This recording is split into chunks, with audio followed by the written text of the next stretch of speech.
3 more disturbing field trip horror stories. In 7th grade, our class took an end-of-the-year field trip to Ripley's Aquarium of the Smokies near our school in Gatlinburg, Tennessee. Our science teacher, Mr. Russo, was a laid-back chaperone compared to the other teachers. My friend Aidan and I decided to sneak away from the group and explore the empty aquarium before everyone else arrived. As we wandered through the darkened rooms, we were startled by a man in cargo shorts and a green t-shirt who demanded to know if we were part of the field trip. Naively, we followed him, thinking he worked for the aquarium. Instead, he led us to his car, and things quickly turned terrifying. He threatened us with a knife, and we realized we were in danger. In 8th grade, during our Washington, D.C. trip, we went on a ghost tour. At one house, my friend Jessica captured a mysterious figure in a photograph, leading us to wonder about the spirit's presence in the haunted location.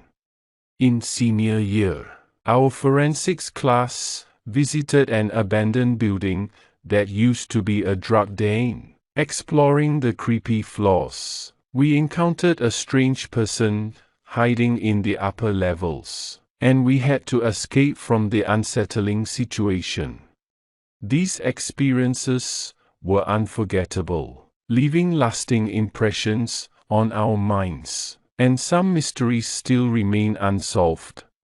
As we continued our exploration of the abandoned building, our nerves were on edge, and the unsettling feeling grew with each step. The air felt thick with an inexplicable presence, and every creak and rustle echoed like a haunting whisper. The graffiti on the walls seemed to come alive, with eerie messages and chilling symbols that sent shivers down our spines. We tried to laugh off our unease, attributing the strange occurrences to our overactive imaginations. However, the unnerving encounters persisted, making us question if something malevolent lurked within the decaying structure. Shadows danced along the walls, and strange noises seemed to emanate from the darkness. As we descended further into the building, the temperature dropped drastically, and an overwhelming sense of dread filled the air. It was as if an invisible force was watching our every move, playing a sinister game with our minds. Suddenly, we heard faint whispers echoing through the corridors, unintelligible but unsettlingly close. Our hearts pounded in our chests, and we hesitated to call out to each other, fearing that our voices might draw the attention of something malevolent. In one of the rooms, we stumbled upon remnants of a ritualistic setup. Candles burned low, and symbols were etched into the floor, giving off an ominous aura. We quickly decided to leave that room, not wanting to disturb whatever had taken place there. As we made our way to the upper levels, the atmosphere became more suffocating. The air seemed charged with negative energy, and a feeling of being followed haunted our every step. We glimpsed fleeting shadows darting between the corners of our vision, but whenever we turned to look, there was nothing but darkness.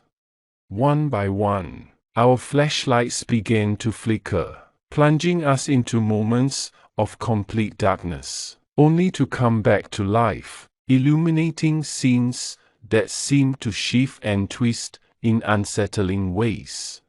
As we reached the topmost floor, the sense of danger intensified. The broken stairs leading to the final floor above us seemed like a barrier separating us from an unknown horror.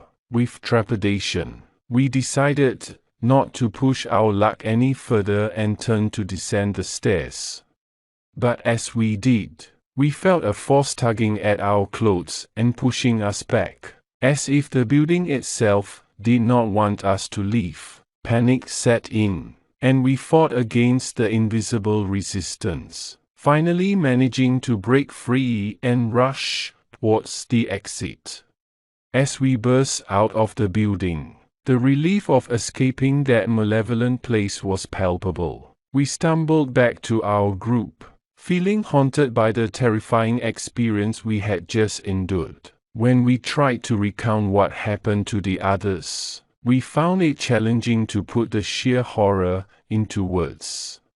From that day on, none of us could shake off the eerie feeling that followed us, as if whatever malevolence resided in that building had attached itself to us. To this day, the memories of that harrowing trip linger in our nightmares, and we often wonder if the spirits of the past still reside within the abandoned building, waiting to ensnare unsuspecting souls who dare to tread its haunted halls.